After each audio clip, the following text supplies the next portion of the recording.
उत्तराखंड में एक बार फिर मुख्यमंत्री की कमान पुष्कर सिंह धामी ने संभाल ली है, लेकिन शपथ लेने के साथ ही अब उनके सामने कई चुनौतियां खड़ी हैं, जिनमें से 10 बड़ी चुनौतियां इस वीडियो में हम आपको बताने वाले हैं। सबसे पहला चैलेंज, उपचुनाव कहां से लड़ेंगे। दरअसल पुष्कर सिंह धामी सीएम तो बन गए हैं, लेकिन विधायक नहीं होने के कारण धामी को अगले 6 महीने के भीतर विधानसभा में बाई इलेक्शन लड़ना पड़ेगा। ऐसे में धामी को शुरुआत से ही ये तय करना होगा कि वो कहां से चुनाव लड़ेंगे। चर्चा इस बात की है कि खटीमा से चुनाव हारने के बाद अब धामी कुमाऊं की किसी सीट से चुनाव लड़ सकते हैं। हालांकि ये फिलहाल धामी को खुद ही तय करना है। चुनौती नंबर 2, धामी के सामने एक बड़ी चुनौती अपने सहयोगियों को साथ में लेकर चलने की भी है, और इसके लिए जरूरी है कि मंत्रियों को दिए जाने वाले विभाग और दूसरे विधायकों और कार्यकर्ताओं को दायित्व का सही समय पर बंटवारा किया जाए, जिससे कि अंदर खाने नाराजगी ना उभरे। एक चुनौती सरकार और संगठन में समन्वय की भी है। किसी भी मुख्यमंत्री के लिए एक बड़ी चुनौती होती है सरकार और संगठन में बैलेंस स्थापित करना। धामी के सामने अपनी सरकार और भाजपा संगठन के बीच एक समन्वय बैठाने की चुनौती रहेगी। अगर ऐसा होगा तभी सरकार के फैसले से संगठन को किसी तरह की कोई समस्या नहीं होगी और दोनों एक तरह से एक राय से ही चल पाएंगे। एक बड़ी चुनौती पुष्कर सिंह धामी के सामने खेमेबाजी को खत्म करना भी है। जैसा कि आपको पता है, पुष्कर सिंह धामी का ये दूसरा कार्यकाल होगा।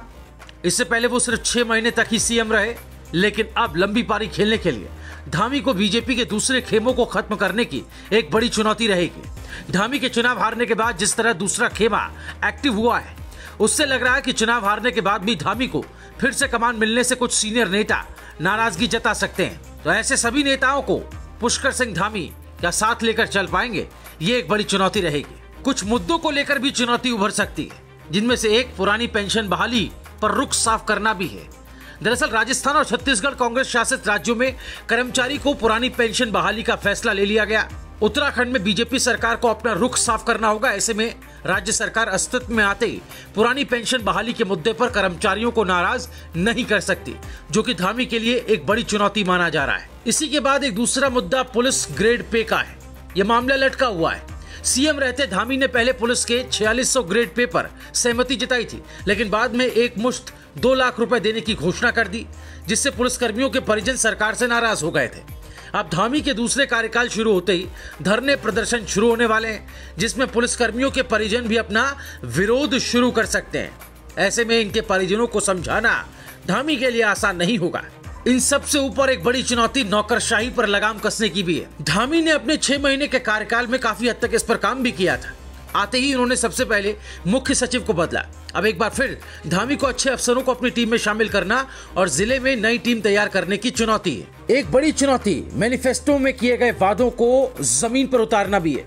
भाजपा ने चुनाव में जनता से कुछ वादे किए, उन वादों को पूरा करने की चुनौती सबसे पहले सीएम धामी पर है। मैनिफेस्टो में किए गए वादों को भाजपा की सरकार कब तक पूरा करती है, इस पर भी सबकी निगाहें टिकी रहेंगी। मसलन साल भर में 3 सिलेंडर मुफ्त, हर जिले में मेडिकल कॉलेज समेत दर्जनों घोषणाएं की गई हैं। अगली चुनौती सीधे सीधे युवाओं के मुद्दे से जुड़ी हुई है। जी हाँ, पहले कार्यकाल में धामी ने 26,000 नौकरियां देने का वादा किया था, जिसमें से अभी भी हजारों पदों पर भर्तियां रुकी हुई हैं। इसके साथ ही चुनाव में बेरोजगारी बड़ा मुद्दा है। इसको लेकर विपक्ष हमेशा सरकार पर हमलावर रहा। सरकारी नौकरियों के अलावा दूसरे रोजगार के मुद्दों पर फोकस करना धामी के लिए बड़ी चुनौती होगी। और सबसे आखिर में एक बड़ी चुनौती मोदी के विश्वास पर खरा उतरने की भी है। पुष्कर सिंह धामी पीएम मोदी की चॉइस बताए जाते हैं। मोदी जब भी उत्तराखंड आए धामी की पीठ थपथपा कर गए, उनको अपना दोस्त बताया। अब 2024 में लोकसभा चुनाव और 25 में उत्तराखंड का रजत वर्ष मनाया जाना है, जो कि मोदी का ड्रीम प्रोजेक्ट भी है। ऐसे में धामी को पहले दिन से ही इन दोनों टारगेट पर फोकस करना है, जिससे मोदी के धामी पर दोबारा विश्वास जताने के फैसले को वो सही साबित कर सकें। Bureau report, रायशुमारी।